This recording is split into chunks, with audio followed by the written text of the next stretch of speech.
Hey, weirdos, I'm Ash. And I'm Elena. And this right here is Morbid.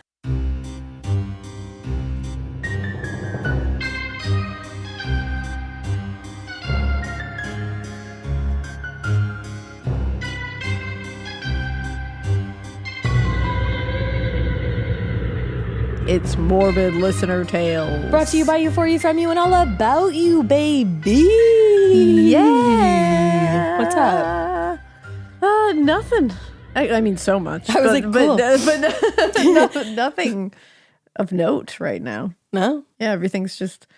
You ever feel like you're just in a state of with your professional life and just in suspended animation? That's what I was trying to say. What do you mean? Like everything's just on hold. You know, when you get in those little lull periods where like you're waiting on certain things to happen. Yeah. And you're just like, come on. Yeah. We live in different places, though. You live on Earth, and I live in the clouds. So sometimes I don't even know when I'm in that period. I'm just like, look, a bird. It is. Honestly, you're better off up there. Yeah. Down here, it's Earth rough. is not cute. It's bleak down here. You know what I heard? Actually, this isn't something I should tell you, but here we are. Oh, no. I was listening to, I was just coming off of Earth is Bleak. I was listening to Disrespectfully. It's Katie Maloney's podcast with Dana. Yeah. And they had Ariana on. And she was talking, every week they have a segment where they put something in the basement, which we should start doing in the office. It's like there's a fly in here fucking terrorizing us. It needs to stop. Oh, the sound of a fly just buzzing makes me angry. It literally ignites every single one of my nerve endings. Yeah. I feel exposed. We literally opened the window for him to go outside too. I'm like, just get the fuck out. So not only is he loud and gross, but he's fucking stupid too. He is. All right, maybe if we ignore him, he'll leave because he won't feel included. Okay. So they put something in the basement every week, which means like it's like their thing that they hate, or like we're like, fuck that, we're getting rid of it. Like we're just not going to deal with that anymore. Yeah, I love that. I guess Ariana's been flying a lot because, you know, like fucking bi-coastal queen. Yeah. And she said that she's putting turbulence in the basement because like it sucks so much. And then she said that turbulence is just going to get worse. She heard because of global warming. I mean, that makes sense because all turbulence is just like air.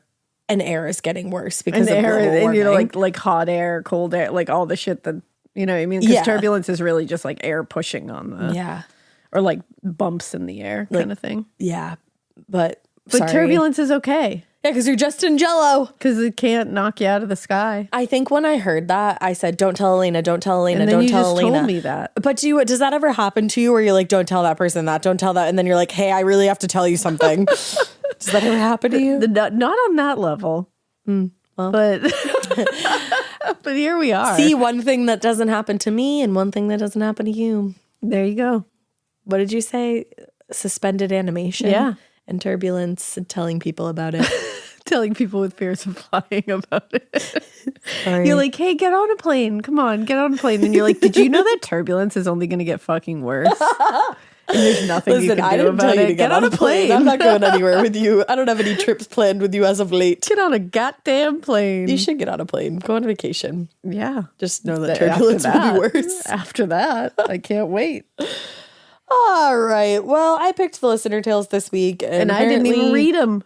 You didn't read them. I was in a place, I guess, because there's a lot of like grandparents and a lot of messages and signs. It's very Ash. You were in a place called Space, so aren't we all? Yeah, it's true. You want to start? I do. Should I just start with the first one? Yep, because I want to read the second one. Look at that. It's perfect. Oh my God. This is why we work so freaking well. Let's see. So this one is called The Time My Dead Grandpa Played Cupid for Me and My Boyfriend. Isn't that I'm kind of obsessed with that.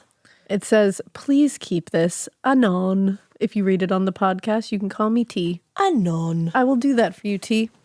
It says, hello, my fellow witchy, spiritual, spooky bitches. If you read this on the pod, I think I quite literally will shit my dick from excitement and maybe the shock of hearing my own story. So, with that being said, I just got done listening to Listener Tales 86, where during my intent listening, I was thinking about writing in this odd tale, and then the story you read immediately after mentioned Kachina dolls, and I knew that writing this not so spooky tale was a must. With that being said, please excuse any side tangents or ramblings, Ramblances or blamblances. ramblings I go on. The neurospiciness is so fucking strong. I feel that on such a deep level. Yeah. Feel free to cut out any parts of this story that seem redundant, and I will do my best to stay on track. We will not do that. Never. I put this in a double space size 14 font puttifa. I mean, hopefully it's a puttifa. I am not necessarily the most tech savvy gal. It's a puttifa. It's a puttifa. Anyways. I have a quick confession. I realized the other day that I don't even know how to make a fucking puttifa. But you like demanded it. I can't even argue that fact. That's hilarious. I was like, guys, I really would prefer if you put your stories in Just puttifas please. because it's just like easier for me. And then I'm like, how do you make a puttifa? So here we all are. Here we all are. That's who we are. You know, we're just trying our best over here. We don't know how to do anything. Nah. Let's start with a little backstory, shall we? We shall. In April of 2021, I started a new job in a town over from where I was living. After a while of working there, one of the men on my shift caught my eye. No, I'm not typically one to make the first move because fuck the embarrassment that comes along with rejection. Like, excuse me while I go crawl into the deepest, darkest hole that I can find. However, do I have a story for you, baby? Oh my God. I won't tell it, but It is a story, it's though. something. Oh, I love that.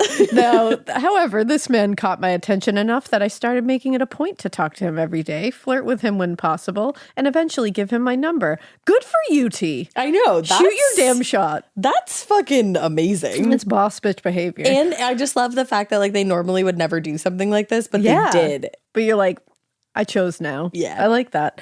Turns out that he had moved here from a different state about 1,500 miles away only a month before we started working at the company, and we were hired a measly 3 weeks apart. Even though I do wholeheartedly believe that the events of my life leading up to my employment at the same company as him were divine workings on the universe's part, I have no clue what the following events were caused by. Throwing in a side note here before I go further on into the story, my boyfriend is the furthest thing from religious or spiritual, very much a man of fact, and believes in science and physical evidence, agnostic or atheist, if you will. After months of being friendly, talking, etc., our relationship slowly became more until by May of 2022, we were officially dating. Fast forward to November of 2023, and we take a road trip to Arizona to visit my grandma. When we arrived, my grandma had us get settled in what used to be my grandpa's bedroom when he was on hospice before he passed away in 2018. I know, I'm sorry about your grandpa. But the room has not changed at all except for the bed. All of his decorations are still hung on the walls, and placed on the top of his dresser are watches, TV, and other seemingly random knickknacks. Now, everything else to add in here, or something else to everything else. I have to add everything else right here. Now, something else to add in here, because I feel it is extremely important to the story, is that my grandpa worked for the Bureau of Indian Affairs, specifically with the Navajo tribe in the Arizona, New Mexico areas back in the 70s. During that time, he was gifted many things, including quite a few Kachina dolls. I've attached photos of what these dolls look like. I do not believe these dolls are commonly seen out and about in stores and things, but I could be wrong, so please feel free to correct me. I never will. Them. Live your life. I will never correct you. Yeah. Live your life. Also, I've never seen a Kachina doll in a store. Regardless, unless you've seen them, you would not be able to conjure up an image in your mind because they have a very unique look to them. You are 100% correct.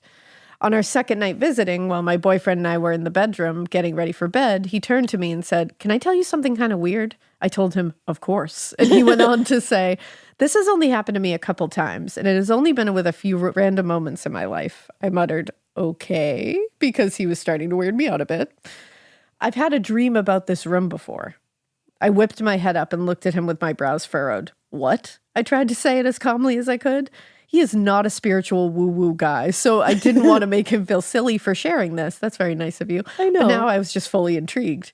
"Yeah, that doll." He motioned with a nod of his head to the Kachina doll on my grandpa's dresser that was placed to the side of the TV.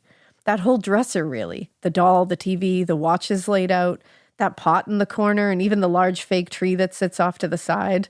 I sat silent, looking at the belongings scattered about that are now so precious to me, waiting for more detail. I have these dreams sometimes. This is where he really caught my attention, because out of the 2 years we've been together, he has claimed to have only had one dream he can recall in those 2 years. And he also claims he doesn't dream. I think he just doesn't remember them because what kind of psychopath doesn't dream? No one. Exactly. Insert my best girlfriend eye roll here. I had a dream probably 4, maybe 5 years ago. I know I didn't know yet. This is him talking, by the way. Yeah. I know I didn't know you yet. Well, I don't know if I would consider it a dream. A vision, maybe? It was just kind of like a close-up of that doll's face. And then it zoomed out, and it was the whole dresser. I can remember the doll and the setup of the dresser the best. He shrugged as if to try and make a nonchalant comment. You said this was how many years ago? I wanted him to repeat it before I started really freaking out. Like 4 or 5 years ago? Definitely 5 at the most. My grandpa passed away almost exactly 5 years ago. Whoa. Right. I got chills when I read that. His face fell flat as if he was trying to hide any sort of signal that this had him freaked out. We were visiting my grandma about 2 weeks after the 5-year anniversary of his passing. I have had 2 other dreams about this kind of stuff in my life. He told me about the other times, and I listened intently. I am still trying to figure out how he could have had multiple experiences like this and still not believe that there is something guiding us along our way or that there is a power greater than us. Have you ever seen a doll like that before? Being from a close southern area in a state of near Arizona, the possibility was there, and I couldn't pretend it wasn't. Nope. There was zero hesitation in his response. He definitely hadn't seen one of those dolls before. He dropped the conversation after that, but my head was still spinning. Was this the universe preparing him for another large monumental moment in his life so that when he lived the moment, he knew he was on the right path?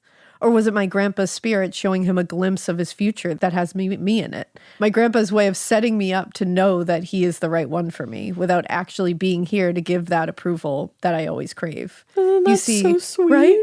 You see, my grandpa is and always will be my dad. He's the only person in this world whose approval matters to me when it comes to my life partner. Maybe this was his roundabout way to ensure that I knew his approval was there. I totally think so. I fully believe that that's what that is because he knew that his approval mattered to you. Right. And he knew that you needed that. Yep. So he was like, I'm going to give it to her. Because why else would your boyfriend have had that dream? Fully and like, believe. even just going back to like the way that you asked him out and like you never would have really done that before. Yes. Like you felt confident enough to do that. That's a huge part of it. Like I feel like that's such like an intervention there of like something that we just can't see. Because I didn't even think about that part, that you never would have shot your shot. Like you did with this guy, and it's like, and you went full force, and you were like, here's my fucking number, baby. Like something just told me, and the way that you guys started the job at the same time, basically like 3 weeks apart. Like that's, I don't know. I always say I don't know what I believe in. Yeah, I'm like I sit somewhere out there, but this kind of stuff just always makes me at least think through it and like question be like, it a little bit. What's going on here? I don't know if you guys know this about me, but I hella believe in this shit. And I don't know if you knew this. It was your grandpa.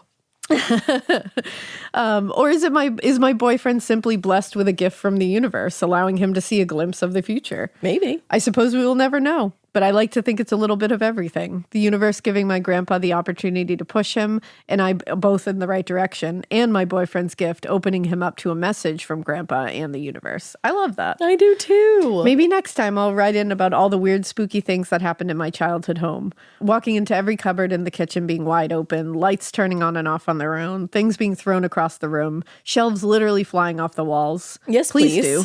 Anyway, now that I am properly crying, thanks for reading this. Keep it weird, but not so weird that. Take it away, Ash. Not so weird that your grandpa doesn't divine intervention a boyfriend into your life. Yes, I love that. With all the love tea. Right? Isn't that amazing? I love this. I love that one. And also your pictures. They're adorable. So adorable together. I'm telling you. And you dogs. It was meant to be. Also, you're wearing a dress that is made for you and you look adorable. I really love that dress a lot. I love this. Oh, and your grandpa looks like such a grandpa. I know. Like, there's, you know how some people, you're like, that's a grandpa. That guy's a grandpa. That grandpa gives good hugs. Yes. That grandpa's going to sneak you cookies. Yeah, and he's handsome. That's a grandpa. He's a handsome grandpa. He's a handsome guy. And grandma's a stunner. Oh, my God. Look, did you see their wedding day picture? I literally just opened your grandpa and grandma's wedding day picture. Oh, my God. This looks like something out of old Hollywood. They're gorgeous. Wow. Oh, I love seeing old timey like photos like that. People were just so much better looking back in the day. True, because they just it's like everyone took care of business back then, like And when it came to people- appearance. Yeah, they just did more, you know? Yeah. Like, yeah, as I sit here in leggings and a messy bun, I'm like, people just really cared back then. I'm sitting here in like a crusty We're all t-shirt. just sitting here. I'm wearing like a giant sweatshirt and like crusty, dusty leather leggings. I literally have a foundation stain on my shirt. Like, And we're like, people just like did, you know, like get it together. People should care This more about their generation. appearance. Care about what you look like. wow. Like I'm sitting here talking from a position of never giving a shit about what I look like when I walk out of the we give a shit sometimes. I properly, yes, sometimes, but oftentimes I'm like, sorry, world. Yeah, more often than not. I'm like, Yeah. no, it is what it is, baby. It is what it is. Oh, man. I picked this next one. Elena will understand this. None of you will. But I'll do my best to explain it. I'll It try. reminded me of a lady that I used to live with, Judy. Yes. So that's I why I could picked definitely this. see that. Yeah, this next one. I love that. All right, listener tale. The crime next door that shaped my childhood and saved me all at once. Howdy, ladies. I started started listening to your podcast a couple months ago and have made it all the way to episode 173. Woot! Woo. Your stories and comedy make my very stressful job in law so much easier, and the hour trip in rush hour traffic to downtown Dallas and then hour ride home absolutely fly by, to the point where I don't even want to get out of the car and go see my family. Totally kidding in case my husband or kids are listening. I love y'all. I love y'all. I love y'all. She's like, don't worry, I love y'all. Just kidding. I've kind of been chewing on sharing my story, as it happened in what used to be a very small, close-knit town, and I didn't want any family members hearing and reliving the pain of what happened, so I will use fictional names, but feel free to share my name, which is Christy. Christy. I love you, Christy. Christy, you rock. Never change. Never. Trigger warning in advance. This is going to be a hard one. Oh, boy. So here it is. Picture it. 1996 in Weatherford, Texas. It's the middle of the summer and we are on the 5th day of a 100+ degree streak. Back then, it was still a small town and my street faced the woods. My friends and I would stay up late on a party line telling each other scary stories about the woods and daring each other to go in them the next day. Oh, I love that. Right? Also, the nostalgia within The this nostalgia, story is yeah. like, you can feel it. My same house is still there today, and all its Fox and Jacob hunter green with deep red trim glory, and my handprints in the concrete that hold the fence posts are still there. And so are my long gone pupper's little footprints. Aw. Side note, his name was Shadow. Oh, Homeward Bound. Yes, after the dog in Homeward Bound, even though he was a mutt mix of Chow, Shar-Pei, and Rottweiler. So Hell yeah. he was something all right. He lived a good 21-year life and was Wow. blind, deaf, and even dumber in the end, but Oh. always a good puppers. 21 years. That's a long life. wild. Right? But the woods are long gone and have been replaced with hoity-toity cookie-cutter houses. It was the day of my birthday in early October of 1996, and I made a discovery that forever changed me and somewhat skewed my view of the world and those closest to you, your own family. Oh, man. When we first moved to Weatherford in 1993, I was about 5, and my elderly neighbor, we'll call her Miss Ivy, and I became close friends fast. I love that. Right? When I wasn't out riding my bike around town, rollerblading at the local skating rink, checking out a million books from the library, or scaring myself trying to catch lightning bugs in the woods across from our house, I was next door at Miss Ivy's house.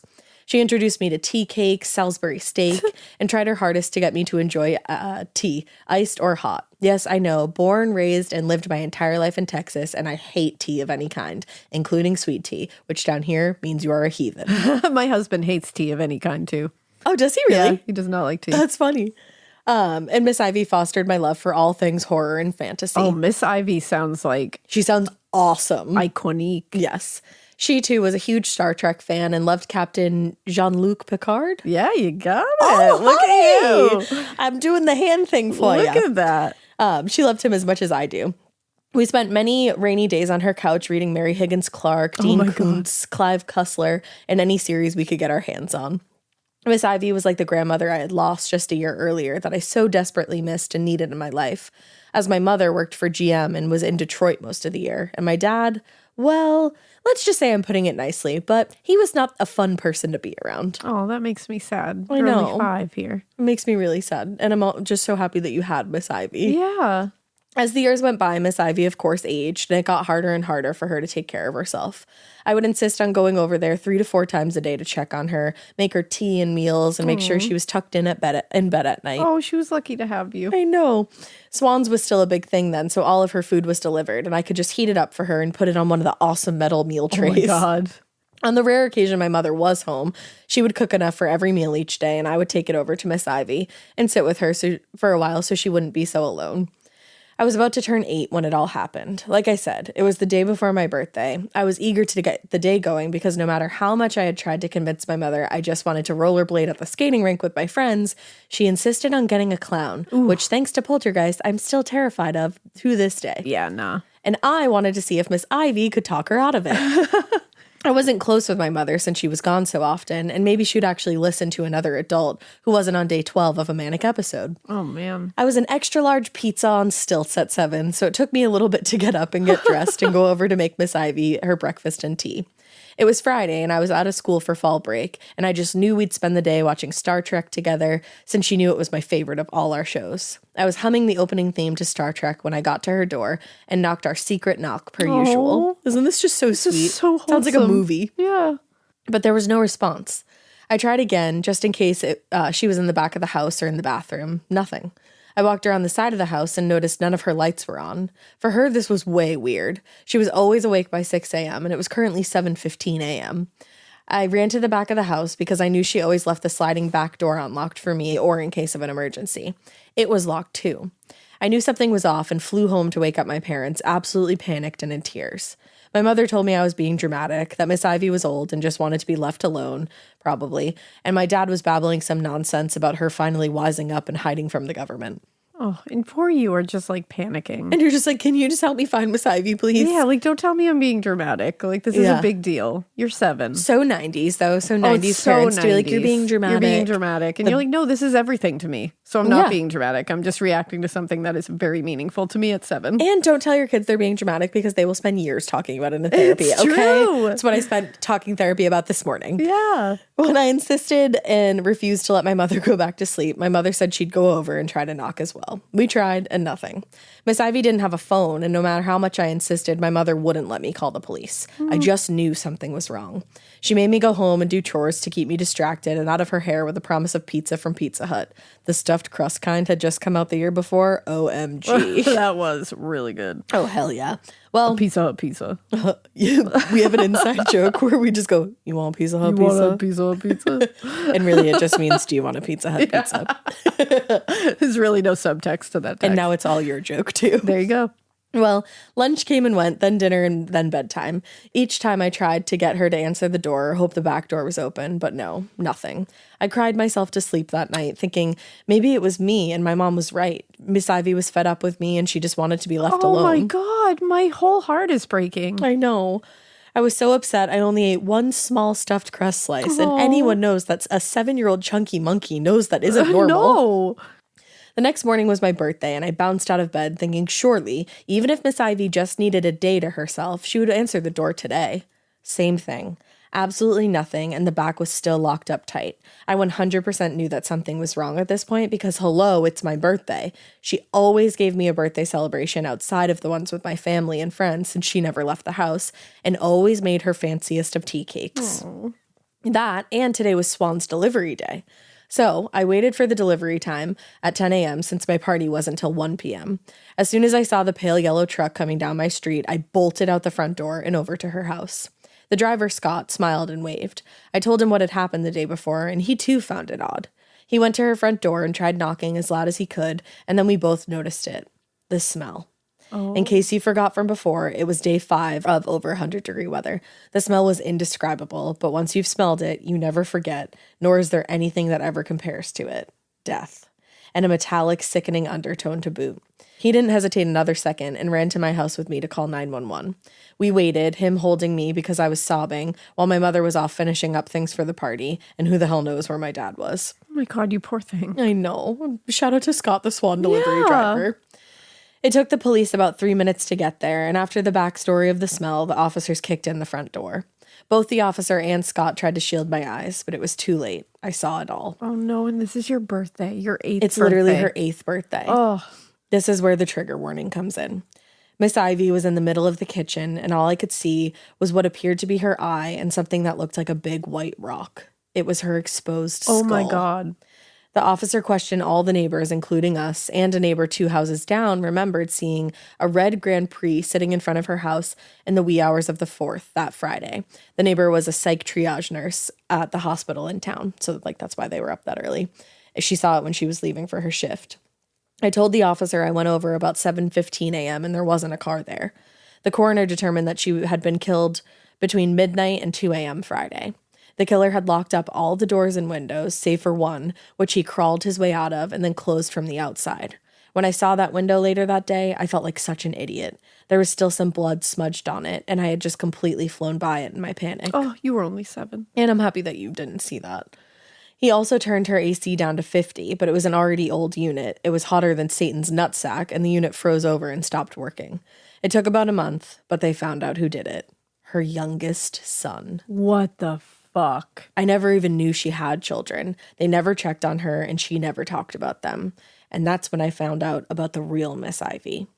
Miss Ivy was a retired ER pediatric nurse of 45 years and had 3 children, 2 boys and a girl in the middle. She used to be married to a police officer she met at the ER, but he was extremely abusive and actually went to prison for a time. Once he was out, he started looking for her again. In order to protect her children and herself, as her kids were now adults and living in different parts of the U.S., she moved from Virginia to Weatherford, Texas, and changed her name. She cut off all contact with her children and didn't even have a phone. She remained unlisted in all the phone books, even with her new name. The night she was killed, and this is according to her youngest son, we'll call him Teddy's confession, he went to her house. He never did disclose how he found her, but he did, sadly. He said his father was just released from prison and they had started talking. Now, Teddy already hated his mother and blamed her for all the abuse that he endured as a child at his father's hands. I left that part out, but the father abused everybody in the family. Which, as a victim of domestic abuse, I do not understand his misguided rage. But I'm not victim blaming anyone, and I cannot speak for how they deal with their own trauma. Anywho, he said his father and him had started a new relationship, during which his father apologized and said it all happened because his mom was controlling and abusive to him, and it was really all her fault that he was the way he was to the kids. Oh, okay. It was her fault that he abused the children. Yeah, totally. That makes sense. Makes sense. So Teddy's rage and hatred deepened. Then Daddy of the Year suggested, hey, why don't we track her down and kill her? What the fuck? I'm assuming she didn't take you or her sibling or your siblings off her life insurance policies. And those are really hefty since she was an ER nurse for 45 years. Oh my God. Again, he refused to disclose how he found her, but that night he confronted her and she told him the exact opposite of everything his father had been feeding to him over the past 2 years, and that set him off. He said he just felt like he stepped outside of his body and watched as he bashed her head first on the kitchen counter, and then when she was on the floor, he continued to beat her with a cast iron skillet that I forgot to put away the night before. The worst part of it all was he would have only stood to inherit about $175,000 split 3 ways between the siblings, as Miss Ivy, the angel she had always been, donated over half her policy to the ER pediatric ward at the local hospital. So all over, about $58,450. Wow. I know that was heavy, and it did change how I looked at the world for a long time. But as an adult, I see the silver lining in all this. She succeeded in getting me out of an unwanted party with a terrifying clown, her best birthday present yet. I think of her every time I watch our favorite shows, especially the new Picard series, or the newest one with Sir Patrick Stewart, or read a book by any one of our favorite authors, and have tried to pass on the love she showed me, a complete and total stranger, not to mention really weird kid, to not just my children, but those all around me. Sorry for such a long one in the tangents. Tangent is my middle name. Keep it weird. Love, Christy. Christy. I just thought Miss Ivy's story was so beautiful. I know it was so sad. That was but their bond. So heavy. No, I'm obsessed with their bond. Right? And I'm so glad that she got to have that kind of relationship with a child. Right. Without someone interfering. Exactly. And turning it into something ugly. And it's that fucking man to abuse her forever and abuse and their kids. And then blame it on her. And blame it on her and convince one of the kids to kill her. It's I so wonder how they found her. Yeah. Because she had put every precaution. Yeah, you wonder. It makes me so mad. But that bond that they had was just so sweet. That just wrecked me. I know. Oh, so my tale is entitled Listener Tales, Guardian Angels and the Universe's Repeated Attempts to Crush Me. I almost couldn't say crush. Yeah. Sometimes my mouth doesn't want to do things. It's hard. You know, it's like, don't say that word. Yeah. But here we are. Don't say the word crush. It's hard. I like that you're just all like, of it. It's hard. It's all hard. Every part of it. Yeah, it's true. Now it says, hey, weirdos, I've been binging your podcast for a few months and I'm almost caught up, so I clearly love it. Thank you. You may be the best true crime podcast I've found. Oh my goodness. Every time a Listener Tales episode comes up, I remember that I have a few stories that you might be interested in. Finally, I've managed to get some typed up. I think I've narrowed it all down to 3 categories: lightly supernatural, supernaturally spooky, and bad mom, dumb criminals. This PDF contains the lightly supernatural flavor of story, and if nothing else, it may give some food for thought. I hope you enjoy. I don't know if I can say your name, so I won't say. Okay, cool. It says it here. Hi there. You can use my name. You can use the name Nick for me. I've encountered a fair bit of weird stuff, so if you like this, maybe I'll tell you about my brief run as a ghost hunter, or that time my mother's boyfriend fell through our ceiling while hiding from the cops. Please tell me both of those things. All of those things. For now, I have 3 stories of guardian angels and the universe's repeated attempts to crush me to death. Literally. Wow. My first story takes place in the early 90s. I was 7 or 8 and was spending the evening at my grandmother's house. She had settled me in her office in front of the small TV while she was in the den, just a few steps away. My memory of this incident is minimal. I was on the floor with the TV above me on a small cabinet. If I stood, the cabinet would have been shorter than I was, and the top of the television would have been just higher than my head. It was, as I mentioned, the early 90s, so the TV probably weighed almost as much as I did at that point. Absolutely it did. Uh-huh. I don't know what I was, just ask Stu Mocker. Yeah. I don't know what I was watching because in my memory, I'm focused on sorting pennies. That's so cute. The rest comes from my grandmother, who added that evening to her catalog of stories of the miraculous and told it many times over the next decade. She heard some sort of noise and came to check on me. When she reached the door to the office, she saw me with my hands on the TV screen, holding it up and keeping it from crushing me. It had somehow tipped over, and despite the cathode ray weight of it, I think that's a brand. I think it's like a brand of TV. Yeah. It's like an old tube TV. Oh, man. I was keeping it balanced at a precarious angle with a single lower edge still on the stand. And this is at like 7 years old. Yeah. According to my grandmother, the only way I could have caught and supported the TV was with the help of my guardian angel. Given some of the things that happened in the future, I can't entirely argue with her. The second story was several years later. I don't remember how precisely how old I was, but it was somewhere around 12 or 13. I've always had trouble falling asleep, even when I was young. I would just lie in bed, sometimes for hours, hoping exhaustion would finally drag me down. On this particular night, I was looking at the clouds painted on my ceiling when I saw a figure at the edge of my vision. The door closest to me led to the powder room outside of my bathroom, and I could see through the door to the door from the powder room to the hall. Normally I could, at least. Now the doorway leading to the hall was filled with a tall, skinny figure. My first thought was that it was my stepfather. Like the figure, he was tall. He was as tall as the doorways, skinny with curly brown hair. I looked. It wasn't him. This man had a younger face and wore a brown tweed suit I had never seen. This is scary. He was a complete stranger to me, but I wasn't afraid. I only had a few seconds to take him in. Our eyes met, and then he was simply gone. The doorway empty as if it always had been. I would be like, that's an intruder in my house. I'd be right. I'd be out. fucking terrified. But just the fact that they weren't terrified. Yeah. Like, I would, yeah. That's terrifying that you weren't terrified. But I feel like in the old house, like the house we grew up in, did you ever have experiences that you were like, I should be fucking terrified right now, but I'm not? Yeah, absolutely. Yeah, it's like, it's a weird, inexplainable feeling. Yeah. No, that's scary. Just the fact that he was, like, it makes me think of in It Follows. Yeah. The one scene that gets me the most, I think that roof. movie is very scary. I think they do it really well. That movie's fucking terrifying. It's very scary. And the ghosts are very scary. But the one scene in It Follows that like really like makes my stomach churn for some weird reason is when she's walking in the bedroom and that absurdly tall man just ducks under the doorway and just like follows right behind her. I don't know if it's like he's so tall and the proximity to her, how he's just like close. Following right behind her and he just juts right into the room.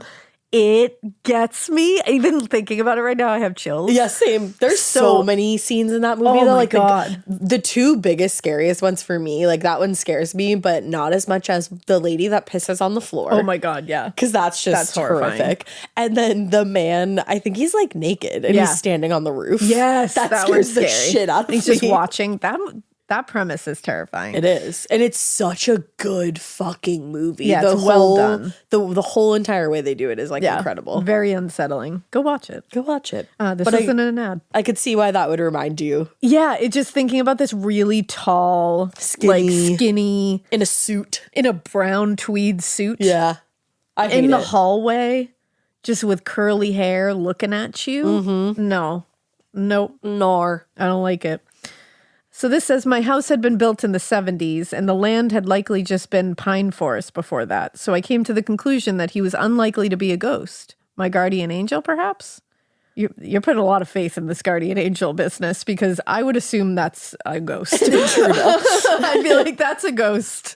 That's a shadow figure. That's the thing. That's my sleep paralysis demon. Like, that's what that is. I wonder if it was like a thing of like hindsight now you look back. Because in that moment, I'm trying to like distinguish if like in that moment you felt like that was your guardian angel. Because I'm like, wow, that's impressive. It sounds more to me like it's hindsight chalking all the events up to each other. That makes sense. Finally, my long story. I tried to find one of the articles written about this to confirm the date, but because of how long ago it was, I wasn't able to track down a digital version of the information.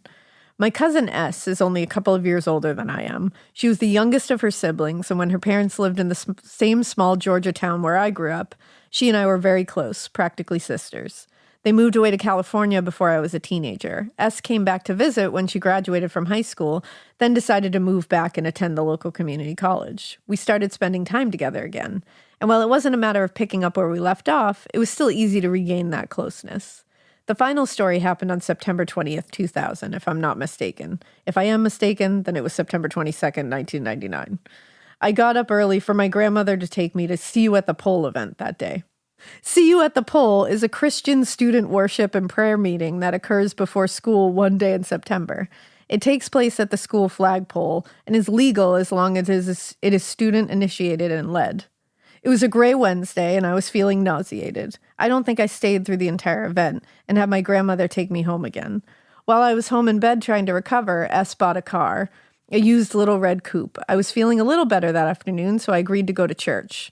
S came to pick me up, her boyfriend C in the passenger seat, their friend R in the back seat behind C. I sat behind S. That took me a second. RCS. I was feeling sick again by the end of church. Oh, I'm sorry that you're feeling sick. I hate feeling nauseated. So I know you're not feeling sick in this moment, hopefully, but it makes me think of feeling nauseated. And I'm like, oh. And like not being at home too, like having a car ride in between and you and your bed. Go home. So S took me home first. I remembered spending most of the long ride home with my face against the cold glass of the window, trying to keep from throwing up. Oh. Once home, I went inside into my room to decompress and stay near the bathroom. Normally, S would have dropped me off last because we still tried to spend as much time as we could together. But that was how it had been in previous rides when she was using my grandmother's car. Because I was sick, the order had changed. I was still awake when I heard my mother's panicked voice on the phone. I came out to see what was going on. S had been in an accident. She had gone to take R home after me. His family was one of the richest in town, and his driveway was basically a private road. It was also newly repaved, and it had been raining that day. One tire of the car had slipped off the high edge of the driveway, and S had overcorrected, trying to get it back on. She drove off the other side, then up a tree, and the car fell backwards onto its roof. Isn't that fucking insane? Shit. In the back seat, R was conscious, unharmed, and able to get his seatbelt undone. He escaped through the shattered back windshield and ran home to get helped. This was 2000, remember, and even for rich kids, cell phones weren't much of a thing. Our town is still in the middle of nowhere, and R's house was even further into nowhere. So even if he'd had one, there probably wouldn't have been much service. Help came. C had a broken arm and some cuts from the glass. S was short, maybe 5 feet tall, and that saved her life. Oh, I'm really glad to hear that because I was worried how this was turning out. Her seat was pulled far enough forward that when the roof had crushed, it didn't also crush her head. From what I was told, she was technically dead for a minute or two, but she made a full recovery and didn't suffer any long-term effects. Isn't that crazy? As for me, Obviously, I wasn't in the car, and that's what saved my life. When the car came down, it landed directly on the part of the roof behind the driver. Had I been in the car, it would have been at my chest level. I've actually visited the wreckage at the body shop before they took it off to be junked. I was making sure none of S's stuff was left in it. The window where I had been resting my head minutes before the accident had been replaced by the metal of the roof line. Isn't that if they had been in that car, they would be dead?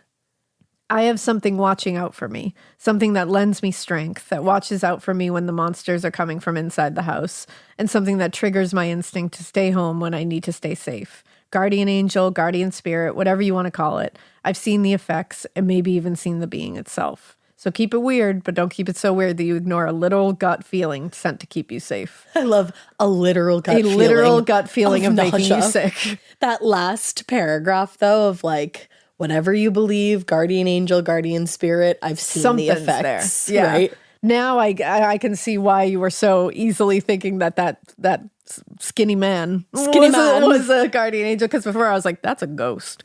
But now I'm like, maybe what a cool guardian angel. Sometimes I wonder. Just a tall man in a tweed suit. Right? Sometimes I wonder if the kid that I saw at Mom and Papa's is mine. Yeah. I've always wondered that. That little doobie. Because I feel like people, like, I don't know if I would call it like a guardian angel or like a spirit guide. I think I would more call it a spirit guide. Like, I feel like people get a set of spirit guides. Yeah. That's just like my personal belief. I like that. Yeah. I like that idea. Yeah. I'm down to think that. Right? To at least consider that. Have you ever seen a full-fledged ghost? Seen one? I don't know, because Do you doubt yourself? Sleep paralysis. Oh. I don't know if I've seen something or if it's been sleep paralysis. And that's the only time. I've definitely seen things out of the corner of my eye. Yeah. And I've felt things, and I feel like I've maybe seen something, not fully though. Okay. Like not like looking directly at the it. thing, yeah. And if I have, then I assume it's sleep paralysis. The only time I ever saw like full-fledged beings was the fucking Viking people messing with your computer. And I stand by that story today. I can still see them. I mean, I'm pretty sure there's Viking blood in our ancestry somewhere. So, and your computer was maybe broken. It's our ancestors. Maybe. Coming back to be and then that fucking kid in the room. Yeah. Like newsboy. That old-timey newspaper boy looking kid. Little Peaky Blinders, little dude. Yeah. I can still see him. Like, and how old? I draw him. 4 or 5 maybe. Yeah, you were young. I could draw him. Probably. Yeah, I mean, not you should well, draw him. But yeah, I could. I could. Maybe I fucking will. Maybe I might. But yeah, I don't know. I want to, and I feel like the reason I was able to see those like beings or whatever they are full bodied was because I was so young, and you don't have the You're like much more open to everything. You're not closed off. But I feel open still, and I want to see something. I mean, maybe that's why my youngest saw Skeletal. Probably. I love Skeletal. And the older girls, saw the saw terrifying people with the scissors. One. But I don't know. I think maybe it's a kid thing. But I'm so not ready to like have kids someday and have them see some shit and have to be the one responsible. It's an experience. Yeah, that's scary. You really learn about yourself in that moment, right? And learn about you and your partner in that moment. Yeah, exactly. Drew will be across the continent. Just nope. Bye. When it did the scissors thing, John literally looked at me and he was like, "Tag, you're it." Like he was just like, "I don't know what to do with this." Honestly, I'll take I'll take the supernatural shit and I'll take throw up. Those two things I can handle. Hey, good. I will take one out of the two of those. I mean, I'll take 2 out of the 2 of those because you gotta. Yeah, it's just. But that's the way it be. I don't like to take one of those things. Yeah, I'm not like hoping to. Yeah. But you just end up having to do it. Yeah, it's just the way it is. Talking about kids. Kids, man. Kids, man. Well, kids have moms sometimes. That was a really good one, though. It was so good. That was very interesting. Yeah, I totally think you saw your guardian angel. Nick. Sorry, I didn't want to call you the wrong name. What'd you say? I was like, Nick. Sorry, I didn't want to call you the wrong name. I was like, T-S. No, you were Nick. Thank you, Nick. See. I was going to transition by saying kids have moms sometimes, and this next one is called My Mom Used Your Podcast to Haunt Me. I'm intrigued. And I said, what? What? And then this one had such a beautiful surprise at the end of it that I quite literally almost cried. I love that. Okay. Hey, you spooky, wonderful ladies. My name is Bunny. Yes, you can say it. Hell, you can scream it from the rooftops. Bunny! I love that name. I love that name too. And just a side note, I have been listening to Bunny's podcast, Dumb Blonde. If you're not listening to Dumb Blonde, you're dumb. She has some fascinating people on. Fascinating guests. I have been flying through episodes. She had like all the mob wives on. She had Alana, Pumpkin, and Honey Boo Boo on. Yeah. Like, that was, she gets guests that are right up my She had alley. Bam Margera on. Yeah, she had Bam recently, on. and I was like, whoa. JWoww. She gets like really good guests. And it's just like it's an interesting conversation when she had, like, she really knows how to have a conversation. And with anyone. It doesn't feel like because it's not like a formal interview, but it's very much an interview. Yeah. But it doesn't feel interviewy. No, it feels like she's just having a conversation. Yeah. She seems very down to earth, and I really like her. Yeah. So go listen to Dumb Blonde. All right. Well, this bunny, though, says, maybe I'll be able to hear you since I also hail from the great Massachusetts. Massachusetts. I like that. I love that. Of course, I need to start this off with the obligatory fangirl gushing. I found your podcast when you were 12 leagues under the sea, an OG baby. Hell yeah. And it has been so incredibly endearing to see you both grow and prosper in this life. Aw. Elena, you have written a whole damn book. Thank you. I'm so excited for book 2. Thanks. Plug where you can deal it. Plug where you can buy it. Oh, you can buy it. Go to thebutchergame.com and you can get all the links to get it anywhere. It's like everywhere. Target, Walmart, Amazon, Pre-order it. Barnes & Noble, little indie bookstores. Go get it. We're getting so much closer to September, and you don't want to be caught in September without the Butcher Game. Because maybe you'll get it like a day early. Sometimes that happens when you pre-order. I can't guarantee it, but I'm just saying, like, sometimes that happens. And that's fun. Which is always a fun surprise. And either way, you'll get it on the day. Exactly. So do it. She's, do it. She said, you've also dealt with great loss, but you are prospering and absolutely fucking killing it. Oh, thank you very much. Ash, you beautiful spooky gal, you found your forever person, and you, by the time you read this, got married. You're a whole damn wifey for lifey now. Wifey for lifey. Thank you.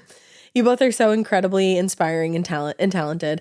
I will always tell people to go and listen to Morbid. Aw, thank you so much. Now, this might be a long tale, but I hope you find it to be a fun ride. I attached a double-space 14-point putafa for your viewing pleasure. I do apologize for any grammar or spelling mistakes. My brain works faster than my fingers. No need to apologize. Not at all. My mother, Denise, you can absolutely use... Hello? Hello. You can also use her name. She absolutely would have loved it. Unexpectedly died at the end of January in 2023. I'm sorry. So sorry, Bunny. It truly destroyed my entire world. I was a new mom at the time, having had my daughter 6 months before in August, and my dog Gaia passed away 3 months before. Jeez. If a dog was a soulmate, she was mine. And I feel like dogs can be soulmates. Oh, 100%. My mom and I were like oil and water when I was a teenager, but as adults, we grew so close together. She was my best friend. She was so incredibly motivated to better herself and her life. She was so excited for life again. She had truly found her spark. So it truly hit my family hard. Oh, that's awful. Let's go back a couple years ago. I showed my mom your podcast and she was enthralled. Oh. My mom loved all things true crime, spooky shit, and loved a cult story. We were listening to your Bridgewater Triangle episode. Oh, that was so fun. Right? Seeing I live in, is it the Copacut? I think so, yeah. So, seeing I live in the Copacut Woods, which is part of it. And that's how she ended up listening to every episode. She had untreated ADHD and you were her hyperfixation. She even wrote in once. Oh my God. Which we have. Yay. I didn't even find it. You included it. So thank you, Bunny. But on this particular summer day, we were painting her apartment and we were listening to the Richard Ramirez episode. She physically gagged every time his stench or how gross of a human being he had been was mentioned. Ugh. I didn't know my mom had the weak constitution of a Victorian dandy. Of a Victorian dandy. That is an amazing way. Wow. I love it. I know so many people that have the constitution of a Victorian dandy. Me too. So many people. Lots and lots of people that we interact with on a daily basis. That have the constitution of a Victorian dandy. Yeah, fucking Victorian dandies, all right. But anyway, I couldn't stop laughing at her. I love that. It was honestly the weirdest, happiest memory I shared with her. Aww. Now we will go back to January 2023, and it's the dreadful day I need to go through her apartment and all her little personal things, the things that made it real. I walked into her apartment, which no one was in besides me, and I hear your podcast playing through her portable speaker. But the thing is, her phone was in my house about 5 miles away, and my phone was off, so nothing could be connected to that speaker. I listened closely, and it's the same episode that was playing the day we were painting that room. I am chilling all over my entire body. I got the whomps. It's like, right? I was absolutely stunned, but my mama definitely had a flair for the dramatic, so why wouldn't she choose that one? That's amazing. A few nights later, my husband was at work, and I was sitting on the couch with my daughter in the living room, and across the room is my daughter's nursery. Side note about my house is my husband is a bougie bitch and needs to have the fancy Alexa-controlled light bulbs in every room. Oh, John wants to do that so bad. You should. Those are cool. They're fun. My daughter and I were watching some movie. Really, at 6 months old, she wasn't watching, just me. The lights in her room start flashing on and off for about 10 times. In that moment, found out my fight or flight response is to freeze. Oh, you too? That's mine, yeah. That's I just go, and then I stay in place. I would be the first to die in a horror movie. I know. Ash Me too. Me too. We'll die together, girl. But I nervously ask out loud, Mom, if that's you, please stop. You're scaring me. Oh. And it stops immediately. Because that's your mama. And she's like, I'm not trying to scare you. I was just saying, I'm hey. sorry. Occasionally, my daughter's motion-activated toys would go off, but that did come to an end one night when I was in bed before my husband, and I got the biggest wave of warmth, and her signature perfume filled my nose. I remember muttering, I love you, Mama. Good night. Okay. That just like made me choke down a sob. Yeah, there's tears in Elena's eyes right now. Damn. And I drifted off into dreams of starlight. It's been quiet for a few months now, but here and there I'll get little hints of her saying hi, and they are always welcome. A side note, the night my mom passed, I went to bed. I don't know how long I laid there, but I remember feeling the cold, wet boop of a dog nose on my face. The boop of a dog nose. And a little nudge, the same way Gaia would always wake me up in the morning. I think my girl knew how much I needed her in that moment. Thank you, lovely ladies, for reading my tale. Attached was the email my mom had written. I found when I had to go through her things. I'm not really good at goodbyes, so I'll just say see you later. But I'm now we obsessed with this. Her mom's listener tale, which is Denise's listener tale. Denise. So Denise says, let me start out by saying you ladies are wicked awesome. You're wicked awesome, Denise. I know. The stories you tell, the cases you cover are dark and fascinating. I was binge listening to listener tales while cleaning my apartment and reorganizing when one of the stories hit me hard and I realized I'm not alone in my situation. Let me explain. I was adopted when I was 4. My adoptive parents weren't any better than the abusive alcoholic egg donor that gave me up. Oh, that's awful. The apartment we lived in at the time of the adoption was on the 3rd floor of a 3-family home with a huge backyard and a massive tree in the back. I had recurring nightmares of being kidnapped by a massive vulture and not having a voice to scream for help. Ugh. Fast forward to 1989. I was 17, working as a cashier and enjoying life, hanging out with my friends, being single, basically carefree. This is around the time I met my first serious boyfriend. We were dating for a bit when we decided to move in together. I was in charge of finding our apartment, so I set out to look, and in my journey, I walked down the street where my first home was. I wanted to see the house and see if it still gave me the heebie-jeebies. I got no vibes from the house and chalked it up to overactive imagination in my childhood. I turned around and found an apartment for rent sign on the house directly across the street from my childhood home. Whoa. Long story short, we took the apartment. A few months later, my adoptive father passed away. The same night, he came to visit me. I was asleep in my bed next to my boyfriend, sleeping, when I heard him calling me. He wasn't quiet about it either. He made sure I heard him and woke up. He was yelling that I did this to him. I made him suffer. I was supposed to never tell anyone what he did. Oh. I tried waking up the boyfriend, but he wouldn't wake up. My quote-unquote father told me he wouldn't be able to help me, so don't bother trying to wake him up. What? I told this piece of shit, get out of my house, and the fight ended. I was pissed and yes, scared, because what the fuck was he doing in my house at 2 a.m.? The next day after work, I met my cousin Michael at the mall like usual, because that's what 17-year-olds did back then. And he told me he was sorry about my father. I asked him what he was talking about, and he told me at 6:30 the previous night, he had a massive heart attack and died. What the fuck? So when she had that experience, she thought that her dad was like just actually came into her house and was yelling at her, not that he was dead. What the fuck? I sat there for a bit and replayed the previous night over in my head, and oh my God, it hit me like a brick to the chest. It was his spirit. I told my cousin about my experience, and he got chills. I have full chills. I do too.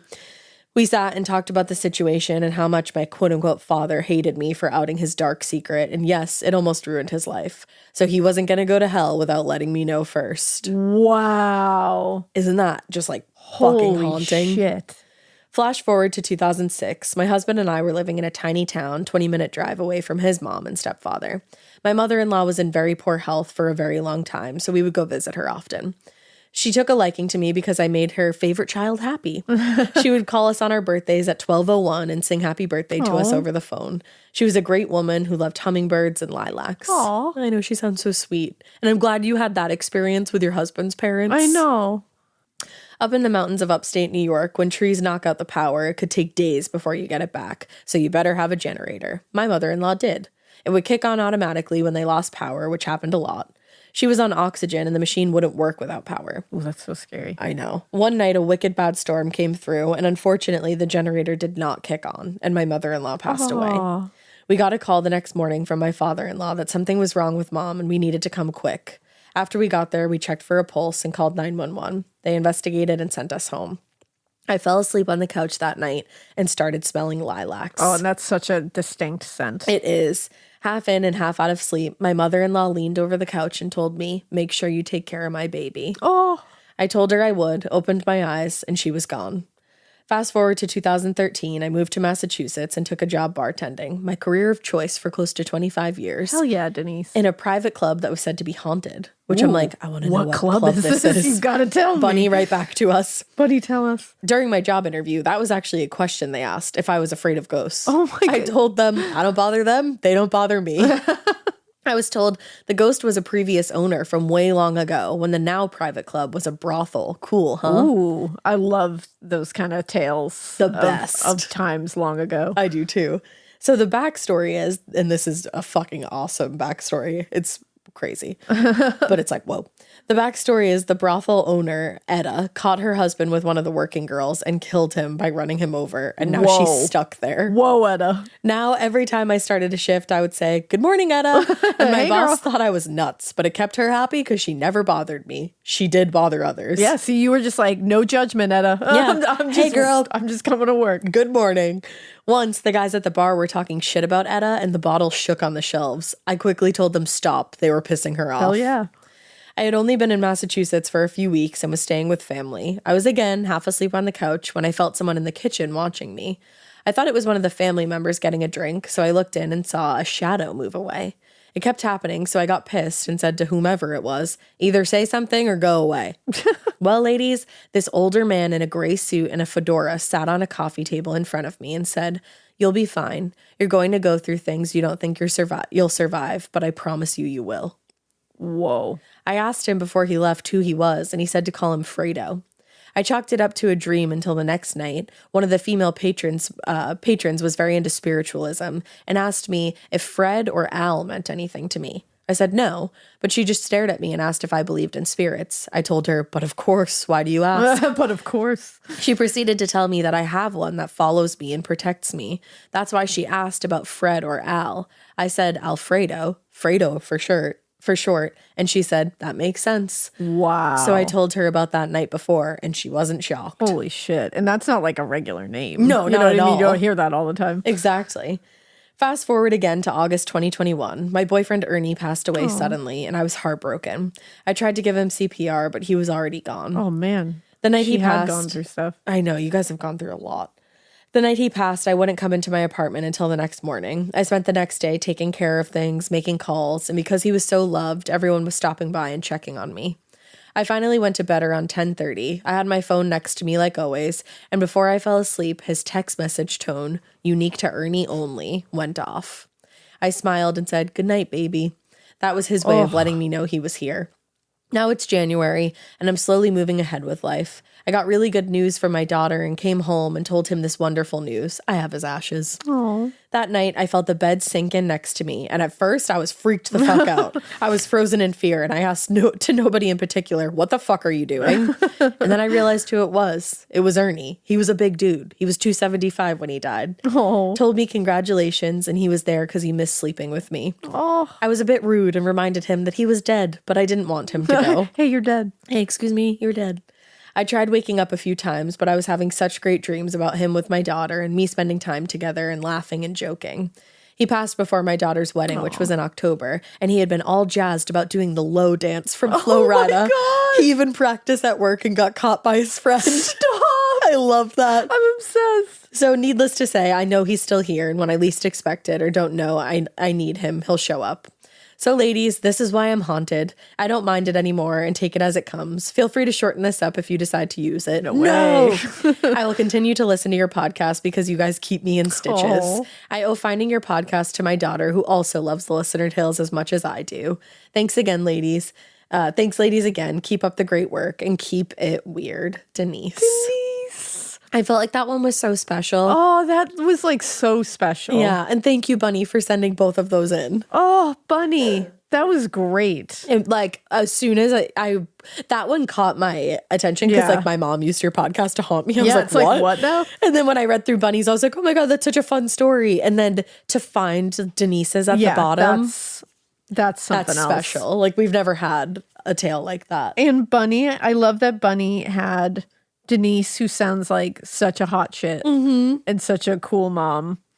And then also Ernie. Yeah. It sounds like you were close to Ernie. And like, I'm sorry that they're both not here anymore. I know. Like, but I'm really glad that you had that. I'm glad you had that. And it sounds like even though they're not here, they're here. You know, like I feel like Ernie and your mom will come through more and more. And reading that now, like the mom, Denise's listener tale, I'm like, oh, that's definitely Denise doing 100%. All that stuff. Because I'm like, she's like, oh, I get to do it now? Yeah, like, let's go. Like, oh, Denise. How special is Denise that? and Bunny, that was a great one. Right? Like, that was a really great one. That was a find. I loved that. And I love that you both love listener tales. I know, thank you. We would do more if we could. So the last one that I'll read is called Listener Tale. My deceased grandma's like, hi, I'm still here, dummy. Hey, Ash and Elena. My name is Malin. And first of all, love your podcast. My sister, I want to make sure, Corinne. Oh, that's like a cool way of spelling that. It is. Korin. I like that, right? Yeah, that's really cool. Introduce me, and we've always loved all things spooky, ghostly, murdery, and our Halloween obsess. I quit my corporate job in 2021 to pursue my artistic plant passions, so I listen to you guys constantly while running all things for Resting Plant Face. What a great name for a company. That's amazing. Thank you for keeping me abreast of all things spooky and feeding my true crime ghostly fix each week. All right, now here's the puttafa attached with stories of Grandma Josephine. And the pictures of Grandma Josephine. Baddest be. Oh, Grandma Josephine. A queen. A literal queen. And look at the wedding picture. I'm obsessed with this. All these pictures are amazing. Is this you? I love. Malin, you are all amazing. Oh yeah. Malin is obsessed with Halloween, and these are all her Halloween costumes. Top notch. The prince one. Top motherfucking The elf on the shelf is both amazing and horrifying and the mask, all at once. Like you really killed it. These are incredible. All right, let's begin. A little background. Since I was a wee little girl, I've been very sensitive to the paranormal, runs in the family. But as a child, I didn't really talk about it. Cut to now, I realized I'm an intuitive dreamer and have dreams with messages from the dead, or I'm helping the dead in dreams with premonitions and a whole lot of other crazy shit. I'm working now to accept and expand my gifts as I'm no longer afraid. Whee! Isn't that cool? I love that. Okay, here's the goods. My grandmother passed away suddenly in her sleep at the age of 67 on May 15th, 1992, when I was 5. Although I was young, I'd cry for her often when I felt alone, sad, scared, which unfortunately was a lot when I was a kid. Oh, that like breaks my heart to hear that. But yay, therapy for working through that. I just felt so connected to her, even though she was only in my life a short time. I was also so afraid of the dark, would always cover my mirror before bed, and had unexplainable experiences, but also super afraid / intrigued with the paranormal. Just a normal weirdo kid. Skip to college, me, 2005 to 2009. I found myself in a physically and emotionally abusive relationship. I'm sorry. I know, me too. During the super dark period, I would see a ton of red cardinals, like a shit ton. From flying past my windshield while I was driving, one physically hitting my rearview mirror while I sat in a parked car, wood cutouts of them randomly, like they were everywhere. It became a family joke because I would see them that often. However, at the time, I didn't understand the significance. And red cardinals are super symbolic. Yeah, aren't they supposed to be like... It's a loved one. Yeah. In 2009, I was about to graduate college and was still in this horribly abusive relationship. Among other things, he would tear me down about the fact that I was in college. He'd always say I'd always be in debt. Suck it, dickbag. I paid my school loans off 4 years ago. Ooh. Fuck yeah, you did, Malin. Hell yeah. And I was wasting my time in school. So you could imagine the joy of graduation was gone, and I was just mostly beat down about it.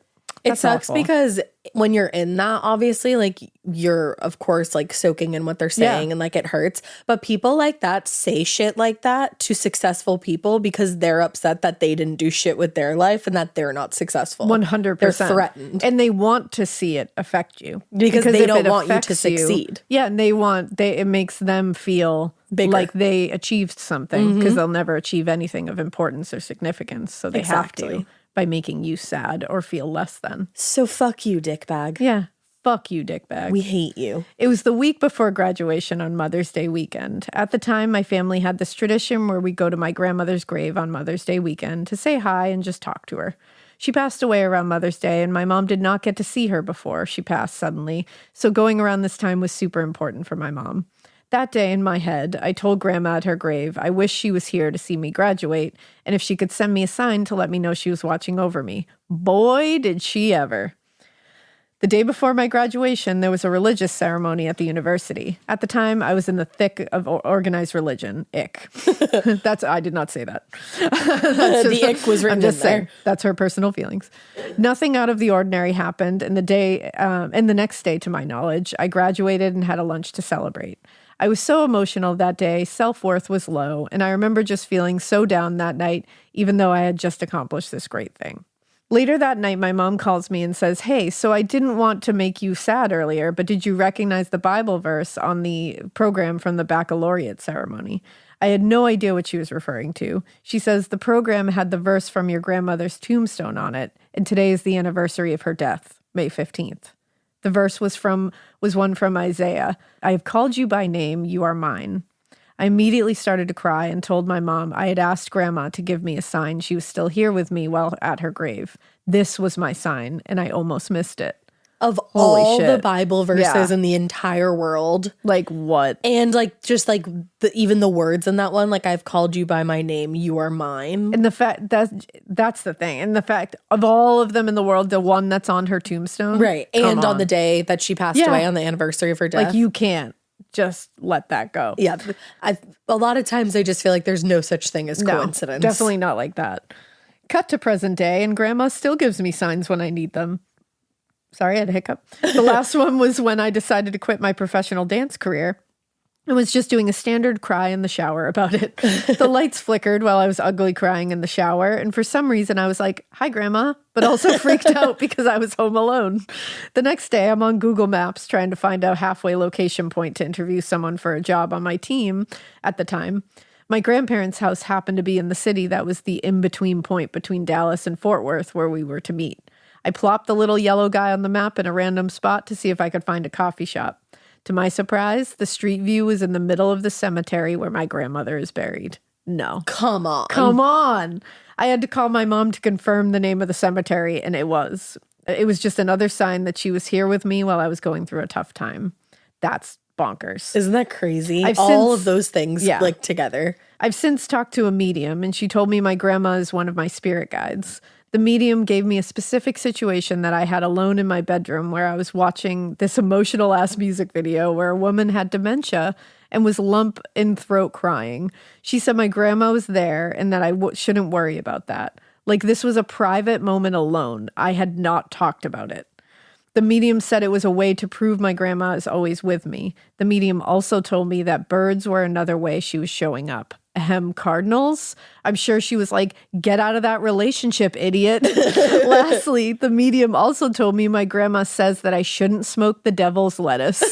Eye roll. I love that she's like guiding you through all these hard times and showing up when she needs you. And she's also like, "Stop smoking weed. Put down the weed. Come on, Malin. That's like, the devil's lettuce." And I love that everything else you're like, "Oh my God, Grandma." Of course. And then that one you're like, eye roll. Okay, Grandma. All right. Anywho, I have so much comfort knowing Grandma has always been with me working through these difficult times. That must feel very comforting. Yeah, actually. Absolutely. I also want to point out that if you do want to connect with loved ones that have passed, you just have to ask and pay attention to the signs. I love that. Yep. I'll write back someday to tell you some other spooky tales I've had. The little dead girl saying hi, or the time I lived in a haunted house. Guys, you got to send these. I want these. You guys can send them all in one put-a-fo if you feel like it. Like if it's not overwhelming to write all of that at once. We're for it. Yeah. I'm attaching a few things. Pic of beautiful grandmother Josephine. She gorgeous. Is a queen. And she just looks like a hot shit. She looks like a hot shit. Yeah, she slayed. Yeah, her gravestone with the verse and my program with the same verse. And some of my past Halloween costumes because I go all the way out. Love y'all. Malin. I love all these. These pictures of Grandma Josephine look like they're the most classic, like 40s pin-up-y, beautiful gal. And she's just smiling in all of them, like so happy. The wedding picture in particular, she just looks so happy. I love it. And I'm pretty sure your grandpa or like whoever she married is winking. Yeah, in that I was picture. going to say he's winking in the picture. It. And when I tell you guys that Malin does Halloween correctly. Oh my God. Malin does Halloween correctly. Malin parties for Halloween. She goes like, all the way off. Truly. I love it. All the way off. Love, love, love. Wow. I love these listener tales so much. They were all like so symbolic. Hand-picked these. I did. I love a guardian angel she sign loved moment. It. I had a moment yesterday. I texted you. I was like stressed out about everything in life and that we're always stressed out about. That we're constantly stressed out about. Yep. And also my armpit was swollen, so that was scary, but it turns out that I just have an infected hair follicle. Isn't that super cute? Yum. But I was like, oh no, what does this mean? And I was leaving Elena's house and I don't know if you heard me scream. No, I didn't. I collided with the largest dragonfly I have ever seen. I saw that dragonfly after you left. It hung big. Around. Okay. And the dogs were trying to eat it out of the air. I'm glad they didn't. They didn't. Because I think I knew that dragonfly. And I'm not kidding you, I collided with it. Like it skidded across my fingers. No joke. Like I feel like it was trying to get my attention. Yeah. And I just said to like somebody that has passed away in my life, like, hey, if that was you, like I love you, like thank you.